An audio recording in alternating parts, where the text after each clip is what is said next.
ਅੱਗੇ ਵਧਦੇ ਹੁਣ ਤੁਹਾਨੂੰ ਅਪਡੇਟ ਕਰ ਰਹੇ ਹਾਂ ਕਿ ਅਲੀਪੁਰ ਚੁੱਠਾ ਦੀਆਂ ਗਲੀਆਂ ਤੇ ਬਾਜ਼ਾਰ ਨਦੀ ਨਾਲਿਆਂ ਦਾ ਮੰਜ਼ਰ ਪੇਸ਼ ਕਰ ਰਹੇ ਨੇ ਤੇ ਬਾਰਿਸ਼ ਨਾਲ ਬਲਦੀਆਂ ਦੀ ਨਾਅਹਿਲੀ ਖੁੱਲ ਕੇ ਸਾਹਮਣੇ ਆ ਗਈ ਹੈ।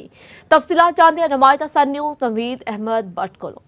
ਜੀ ਬਿਲकुल अलीपुर चट्ठा ते नवाए इलाकों के पिछले 2 हफ्तों तो मूसलाधार बारिशों का सिलसिला जारी है। अज भी काले बदल ते घटावां छाइया हुई ने।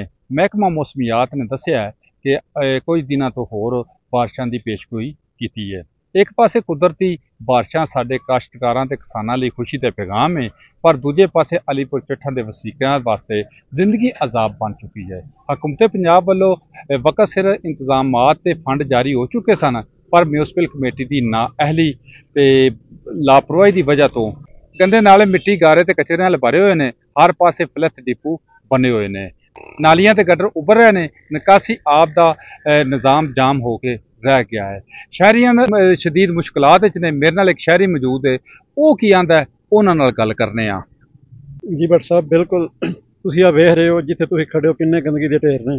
ये सब म्यूनसिपल कमेटी की नाअहली की वजह तो पिछली दफ़ा भी सर जो बारिशां हुई ने ये गंदा पानी साढ़े घरों के दाखिल होया, जिसकी वजह बीमारियां की वजह तो बच्चे साढ़े बड़े डिस्टर्ब हुए हैं। लिहाजा मेहरबानी की जाए, इन्होंने तनकीद की जाए कि खुदा रा साढ़े हाल रहम करो, साढ़े वास्ते अगर कोई कर सकते हो तो करो।